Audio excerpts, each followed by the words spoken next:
नमस्कार।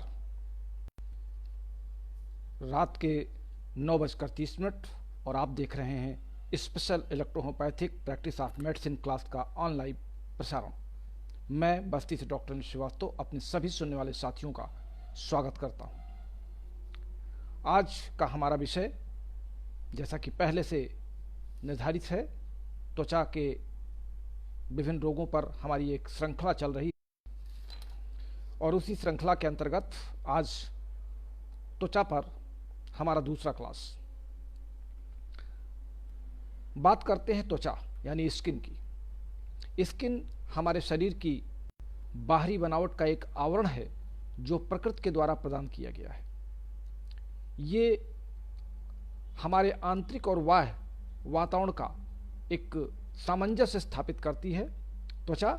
और त्वचा एक तरीके से हम ये कह सकते हैं कि त्वचा में एक सेंसिटिविटी होती है बाहर के टेम्परेचर, मॉइस्चर, हवा या विभिन्न प्रकार के जो इन्वायरमेंटल चेंजेज होते हैं उनको ग्रहण करने की त्वचा में एक असीम क्षमता प्रकृति ने दे रखी है।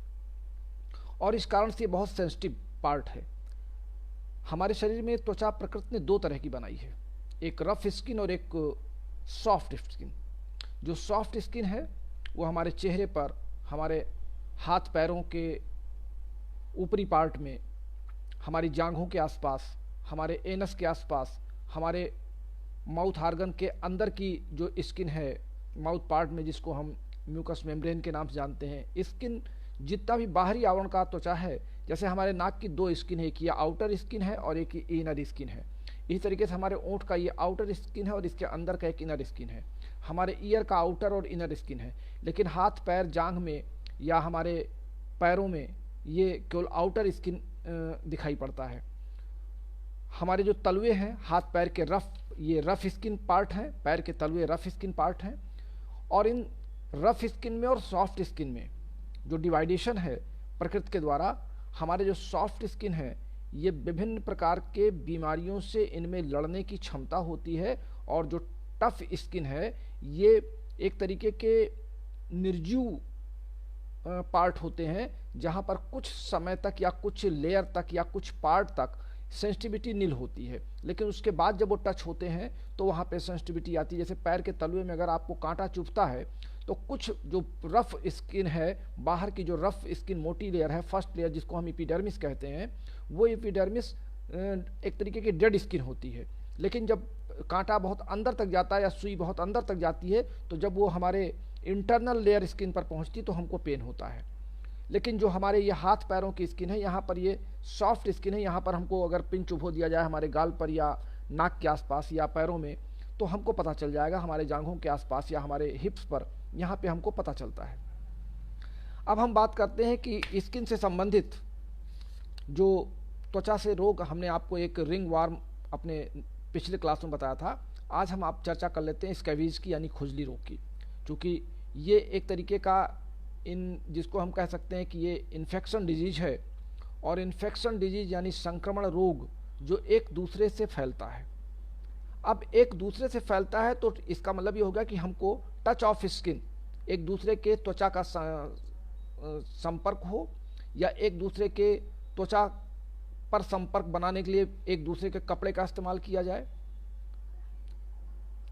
आमतौर से जो स्कैबीज या खुजली रोग है ये सैक्रोपटीज स्कैबी, ये इस बैक्टीरिया का नाम है जिसके संक्रमण से, इसमें मेल और फीमेल दोनों होते हैं, लेकिन जो फीमेल होती है उसके जो एक्स होते हैं, जब उनमें मल्टीप्लिकेशन होता है, नंबर ऑफ एक्स बनते हैं हमारे स्किन पर, क्योंकि ये बैक्टीरिया बहुत छोटे होते हैं जो दिखाई नहीं पड़ते हैं, लेकिन जब इनमें फीमेल पार्ट में जब एक्स का डिवाइडेशन शुरू हो जाता है, अंड निक्षेपण जिसको आप कहते हैं, तो ये इनकी संख्या बढ़ती है और ये हमारे शरीर के पूरे पार्ट में अपर स्किन में फैल जाते हैं।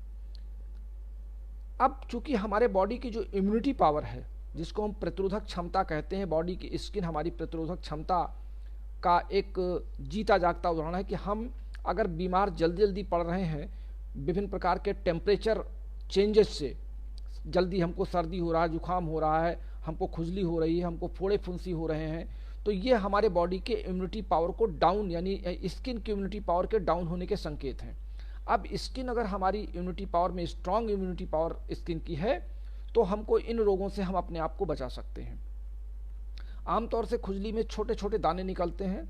दो तरह के दाने होते हैं, विशेष करके ये जो सार्कोप्टेज स्कैबी के जो जिसको हम कह सकते हैं इसके जो लार्वा होते हैं, वो हमारे जो चिपके हुए पार्ट होते हैं स्किन के, जैसे हमारे अंगुलियों के बीच की ये पार्ट हैं, यहाँ पर हमारे कान के आसपास, हमारे गर्दन के आसपास, जहाँ पे हमारे बगल में, यहाँ पर जांघों के आसपास, टेस्टिकल्स के पास, यहाँ पर ये चिपके हुए पार्ट में इनके रुकने की संभावनाएं ज़्यादा होती हैं। और ये दो तरह के होते हैं, एक तो ड्राई स्कैबीज होती है और एक होती है वेट स्कैबीज। जो ड्राई स्कैबीज होती है या सूखी खुजली होती है, उनमें दाने तो निकलते हैं, दाने फूटते नहीं हैं, उनमें पानी नहीं निकलता है या प्यूस पार्ट नहीं निकलता है, लेकिन रोगी खुजलाते खुजलाते छटपटाहट उसको होती है और वो दाने पूरे शरीर में लाली फैला देते हैं। कुछ देर बाद खुजलाने के बाद रोगी को आराम मिल जाता है और रोगी को इतनी झल्लाहट होती है कि कभी कभी उसका क्रोध बढ़ जाता है, उसको जितने वो खुजलाता उतने ही उसको आराम मिलता है।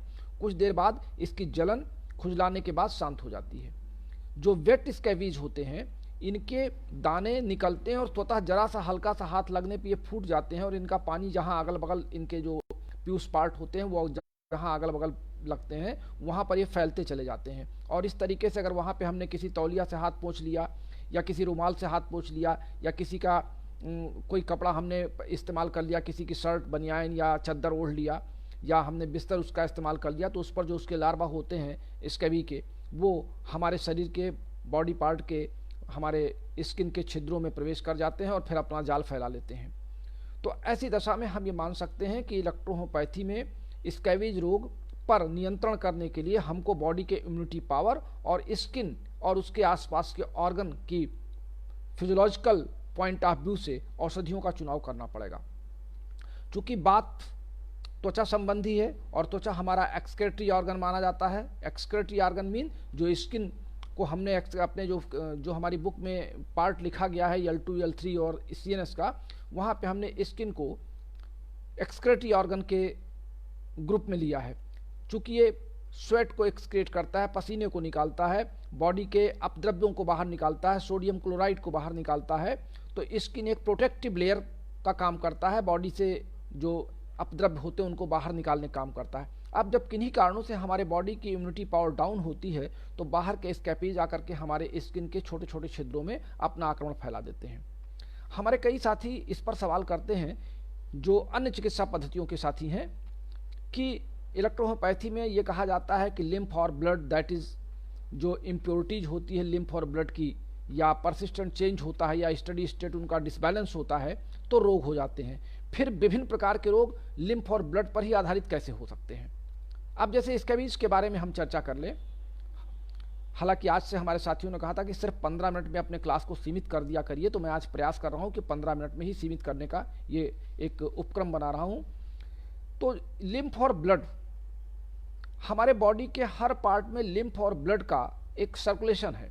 जहाँ पर ब्लड नहीं पहुँच पाता वहाँ पे लिम्फ जाता है। मैंने आपको फिजियोलॉजिकल पॉइंट ऑफ व्यू में जब फिजियोलॉजी का क्लास लिया था तो वहाँ मैंने लिम्फ और ब्लड की अलग अलग डिफिनीशन और उसके कार्य करने की तरीके पर चर्चा की थी। यहाँ पे हम ये बता सकते हैं कि हमारे बॉडी के स्किन पार्ट में ब्लड नहीं आता है लेकिन लिम्फ आता है। लिम्फ का प्रोवाइडेशन हमारे स्किन पार्ट में होता है, जो अपर एपिडर्मिस होती है वहाँ पे लिम्फ वहाँ तक पहुँचा रहता है। जब लिम्फ में कोई अबनॉर्मलिटी आ जाती है तो हमारे बॉडी के अपर पार्ट में इम्यूनिटी पावर स्किन के अपर एपिडर्मिस में लो हो जाती है और उस लो होने से बाहरी बैक्टीरिया का आक्रमण उस पर आ जाता है। तो हमारी WBC जो ब्लड में भी होती है और लिम्फ में भी होती है, तो WBC हमारा बढ़ने लगता है और वो WBC जब बढ़ता है तो जब हमको स्किन में खुजलाहट होती है तो वही जो पानी निकलता है दानों से फूट फूट के, वो WBC का सीरम होता है लिम्फ का, जो बाहर की ओर आता है। और जहाँ जहाँ ये फैलता है, चूँकि उसमें स्कैबीज के लार्वा होते हैं तो वो लार्वा अपना संक्रमण करते हुए आगे बढ़ते रहते हैं। इस कारण हम ये कह सकते हैं कि हमारी स्किन जो है ये एक एक्सक्रेटरी ऑर्गन के अंतर्गत हम इसको लेते हैं। अब आइए हम चर्चा कर लेते हैं इलेक्ट्रोहोम्योपैथी में कि पहले तो हम स्कैबीज से बचने के सामान्य उपाय पर चर्चा कर लें। स्कैबीज से बचने के सामान्य उपाय ये हैं कि हमारी साफ सफाई होनी चाहिए। हमको एंटीसेप्टिक जो साबुन है हाथ पैर धुलने के लिए, नहाने के लिए, ये प्रयोग जो लोग करते हैं वो करें। अगर नहीं साबुन का प्रयोग आप ज़्यादा करते हैं तो गर्म पानी में हल्का सा 1 चुटकी नमक डाल करके भी आप स्नान कर सकते हैं। नमक डालने से उसकी जो सोडियम क्लोराइड की कैपेसिटी है जल में, वो जा कर के पानी को डाइल्यूट करेगी और उससे हमारे बॉडी की इम्यूनिटी पावर, स्किन की, उसमें जो कमी आई है, ये सोडियम आयन जा करके उसकी प्रतिपूर्ति करेंगे। ये एक हमारा अपना अनुभव रहा है जो मैं आपको इलेक्ट्रोहोम्योपैथिक साथ जोड़ रहा हूँ। और जब हम एक दूसरे के कपड़े का प्रयोग ना करें, अपने कपड़े गर्म पानी में धुल लें, धूप में सुखा लें, वेट नहीं होना चाहिए कोई भी हमारा कपड़ा जो शरीर में है, पसीना नहीं जमना चाहिए। और खान पान में हमको हरी साग सब्जियों का प्रयोग करना चाहिए, पौष्टिक पोषक तत्वों खाना चाहिए जिससे हमारा इम्यूनिटी पावर इंक्रीज करे बॉडी में। और ऑक्सीजन की कमी नहीं होनी चाहिए, ऑक्सीजन की एनर्जी जितनी हमारी स्किन पार्ट तक जाएगी। और विशेष करके त्वचा को ड्राई रखना ये बहुत ज़रूरी है, वेट नहीं होना चाहिए क्योंकि वेट में बैक्टीरिया के पनपने के चांसेस ज़्यादा होते हैं।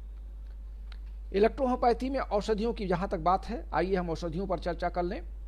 L3, CNS, C1 और GE, ये 4 दवाएं आपको एक साथ मिलानी है। फिर से नोट कर लें, L3, CNS, C1 और GE, इन चारों दवाओं को हम क्यों मिलाएंगे, इस पर भी हम चर्चा इसी समय कर लेते हैं। L3 जैसा कि आपको पता है कि हमारा इसमें S2 है, L1 है, A3 है। ये L3 हमारे एक्सक्रीटरी पार्ट के जितने ऑर्गन्स हैं उन सारे ऑर्गन्स पर इस औषधि का बहुत अच्छा प्रयोग और इसका परिणाम देखा गया है। क्योंकि हमको स्किन डिजीज है, स्कैबीज खुजली है, स्किन से संबंधित है, इस नाते हमको यहाँ पर S2 याद आता है। तो S2 याद आते ही हमारा L3 अपने आप इसमें सेट हो जाता है। CNS के बारे में आपको नहीं बताना है। CNS हमने आपको पहले बताया है कि ये जो नए हमारे साथी हैं उस CNS के बारे में चौंक जाते हैं। हमारे कई साथी जो किताब ले चुके हैं वो भी पूछते हैं CNS क्या है। CNS का फुल फॉर्म है सेंट्रल नर्वस सिस्टम मेडिसिन। इसमें हमने 6 दवाएं मिला रखी हैं। CNS1 और CNS2 हमने बनाया है, जिसमें एक में S5 और एक में S1 है, बाकी 5 दवाएं दोनों में सेम है। ये हमारे चूंकि स्कैबीज होने में या खुजली होने में व्यक्ति मानसिक रूप से बहुत झल्लाया हुआ होता है, बहुत ज़्यादा उसका दिमागी उलझन होता है, तो उसको CNS भी हमको देना पड़ेगा। C1 इसलिए देते हैं कि चूंकि ये प्यूटरेटरी ग्लैंड की मेडिसिन है और CNS बॉडी से निकलने वाले जो हार्मोन्स हैं प्यूटरेटरी ग्लैंड के, वो जा करके हमारे त्वचा संबंधी जहाँ पर उनको जो हार्मोन्स पहुँचाना चाहिए बॉडी को स्ट्रॉन्ग करने के लिए, इम्यूनिटी पावर को इंक्रीज करने के लिए, उस पर उनका नियंत्रण होता है। इस कारण हमको हम C1 चुनते हैं। और G इसलिए चुनते हैं कि जो वेट स्कैबीज है, जहाँ पर उसके फूटने से या उसके मवाद या पस के आगे बढ़ने से या जो सीरम निकलता है, लिम्फ का जो कटा फटा भाग होता है, उसको मजबूत करने के लिए, WBC को कंट्रोल करने के लिए हमको G का प्रयोग करना पड़ता है। तो हमारी पहली दवा बनी L3, CNS, C1 और G। इसकी 20-20 ड्रॉप हल्के गुनगुने पानी में 3 से 4 बार, जिस प्रकार रोगी की उसकी देने की आवश्यकता हो वो आप अपने हिसाब से रोगी की डोज तय कर सकते हैं। दूसरा है S1 की 10 ड्रॉप बिफोर मील, 10 मिनट पहले, खाना खाने के पहले S1 दे दीजिए। और खाना खाने के बाद S10 और वर्वन, ये दोनों दवाएं उसको खाना खाने के 10 मिनट बाद। तो 3 फार्मूले हमारे बनेंगे। पहले फार्मूले में L3, CNS, C1 और GE, और दूसरे फार्मूले में S1 और तीसरे फार्मूले में S10 और वर्वन। ये 3 फार्मूले आप स्कैबीज रोग में आजमा सकते हैं। अगर बहुत ज़्यादा जलन हो रही है त्वचा में, ईचिंग प्रॉब्लम ज़्यादा हो रही है, तो आप सिर्फ कुछ ना करें, आप केवल C1 और WE इसकी 5-5 ड्रॉप नारियल के तेल में आप गिरा दें और हाथ में मसल करके इसको विभिन्न पार्ट में लगा लें। बस इतना काम आप ऊपर से इसको कर सकते हैं। मैं समझता हूं कि आज का ये शॉर्ट क्लास आप सबको पसंद आया होगा। आज के क्लास के लिए बस इतना ही। कल आपसे फिर यदि मुझे समय मिलता है, क्योंकि रात में देर आवर से आता हूं और आपकी प्रैक्टिस ऑफ मेडिसिन की लिखाई भी मुझे अभी करनी है देर रात तक, तो जितना मुझे मेरे पास समय होगा मैं उसका उपयोग आपसे करूंगा। इस ऑनलाइन क्लास के माध्यम से अपने सभी सुनने वाले इलेक्ट्रोहोम्योपैथिक प्रेमियों को मैं इस बात की जानकारी दे दूं कि 11 मार्च यानी महाशिवरात्रि के दिन हमारी प्रैक्टिस ऑफ मेडिसिन की एडवांस बुकिंग आरंभ होगी और उस एडवांस बुकिंग का एक अलग ग्रुप व्हाट्सएप पर बनाया जाएगा। इसमें हमने एक विशेष सुविधा दी है, चूँकि पिछले किताब के लिखने में और उसके पोस्टिंग करने में मेरा एक अनुभव रहा है कि मैं कहीं पर फेल भी हुआ और आप लोगों को पुस्तकों के मिलने में विलम्ब रहा, आपके पते नोट करने में कहीं गड़बड़ियाँ हुई। इस बार मैं आपको आपके एडवांस बुकिंग का क्रमांक दूंगा। जैसे ही आपके पेमेंट का स्क्रीनशॉट और आपका पता पिन कोड सहित आएगा, मैं आपके व्यक्तिगत व्हाट्सएप नंबर पे आपको एक अपना निजी क्रमांक दूंगा और उस क्रमांक से मेरे डायरी में आपके सारे डिटेल लिखे होंगे। जब कभी भी आप हमसे चर्चा करेंगे तो आप अपना क्रमांक हमको बताएं कि मेरा क्रमांक नंबर ये है, और मैं उस क्रमांक से संबंधित सारी जानकारियाँ डायरी में नोट रखूँगा कि आपने हमको पेमेंट कब दिया, आपने किस बैंक से दिया, आपने किस डेट में दिया, आपका एड्रेस क्या है और आपकी बुक किस डेट में यहाँ से पोस्ट की गई। हालांकि अभी बुक पोस्ट करना है हमको दिसंबर में, लेकिन हम इस बार वेल अप टू डेट अपने आप को करेंगे और कुछ मॉडर्न टेक्निक से हम आपको अपने कंप्यूटर में भी आपके क्रमांक को फीड करेंगे। पहले 111 साथी जो हमारे एडवांस बुकिंग 11 मार्च से करेंगे, यानी अगर 11 मार्च को ही हमको 111 साथी एडवांस बुकिंग कर देते हैं तो जो प्रिंट रेट उस बुक का तय होगा नवंबर में, उस प्रिंट रेट से 25% की छूट उनको दी जाएगी। जो भी उनका 500 से एडवांस बुकिंग शुरू हो रही है और जो प्रिंट रेट होगा उसमें से 25% काट के मैं उनसे एडवांस शेष पैसा आपसे मांगूंगा। 11 अप्रैल के बाद 30 जून तक जो भी साथी हमारी किताब को बुक करेंगे, अगले एक महीने तक 11 अप्रैल तक उनको हम 15% की छूट देंगे, और 11 अप्रैल से लेकर के 30 जून तक जो साथी एडवांस बुकिंग करेंगे उनको हम 5% की छूट देंगे। तो मैं समझता हूं कि पहले आओ पहले पाओ की स्थिति में हमारे जितने भी साथी अपने पहले महीने में अगर जमा कर देते हैं, हमारी एडवांस बुकिंग कर लेते हैं, तो उन सबको मैं 20% की छूट आपके प्रिंट रेट पर दूंगा। किताब आपकी दिसंबर में ही आपको मिलेगी, उसके पहले आप किताब के मिलने की उम्मीद ना करें। जिन लोगों को मेरे ऊपर विश्वास होगा वही एडवांस बुकिंग करेंगे। इस बार एडवांस बुकिंग करने के बाद 30 जून के बाद कोई भी एडवांस बुकिंग ना होगी, ना कैश पेमेंट लिया जाएगा, ना ही आपसे पैसे की उम्मीद की जाएगी और ना ही आपको किताब की उम्मीद की जानी चाहिए। जितने लोगों की 30 जून तक बुकिंग हो जाएगी उससे प्लस 50, मैं आपको 30 जून को गिन करके नाम पढ़ करके बता दूंगा कि हमारे इतने साथियों ने बुकिंग की है और इनकी संख्या इतनी है, किताब मेरी प्लस इतनी छपने जा रही है। उसके बाद ना मैं किताब छपवाऊंगा और ना ही मैं आपको किताब दे पाऊंगा। प्रैक्टिस ऑफ मेडिसिन चूंकि मैं बहुत मन से लिख रहा हूं और आपके मॉडर्न फिजियोलॉजिकल एक्टिविटीज़ पर और मॉडर्न साइंस के आधार पर लिख रहा हूं, तमाम उसमें जांच पड़ताल टेस्ट और लैब के टेस्ट, आपके स्कैनिंग टेस्ट, तमाम तरीके के नए जो आधुनिक तौर तरीके हैं प्रैक्टिस ऑफ मेडिसिन के लिखे जाने के, मैं उस आधार पर लिख रहा हूं। तो स्वाभाविक है कि इस बुक को लिखने में मुझे अपना समय भी बहुत देना पड़ रहा है और दिमाग भी बहुत लगाना पड़ रहा है। तो मैं इसको और अधिक छपवा करके इसलिए अब की बार नहीं रखूँगा कि जो मेरी जो पिछली किताब है वो आप लोगों की डिमांड पर मैंने छपवाया और वो 300 किताबें भी मेरे पास शेष बची हैं। हालांकि काफ़ी किताबें निकल गई, 1200 से ऊपर की किताबें चली गई, आप सबका बहुत बहुत आभार है। लेकिन प्रैक्टिस ऑफ मेडिसिन की एडवांस बुकिंग आप तत्काल कर दें। बुकिंग मैं इसलिए करता हूं कि मुझे ये पता लगता है कि आपकी मेरे साथ कितनी सहभागिता है। आपका पैसा मेरे पास सुरक्षित था, आपने मेरी ईमानदारी देख लिया। मैं ईमानदारी के साथ जीना पसंद करता हूं और आपसे ईमानदार लोगों से ही दोस्ती करना भी पसंद करता हूं। जिन लोगों को मेरे ऊपर विश्वास ना हो, एडवांस बुकिंग ना करें और वो बाद में मुझसे किताब की मांग ना करें। मैं इस बार तो मैंने, चूंकि मेरा पहला अनुभव था, इस नाते जिसने भी बाद में पैसा दिया मैंने उसको भी किताब भेज दिया। लेकिन इस बार मैंने तय कर रखा है कि 30 जून के बाद किसी भी प्रकार के प्रैक्टिस ऑफ मेडिसिन की बुकिंग या उसकी पोस्टिंग के लिए मुझसे कोई संपर्क नहीं करेगा। जिनकी भी किताबें बुक हो जाएंगी मैं उतनी ही किताबें इस बार प्रोवाइड कराऊंगा।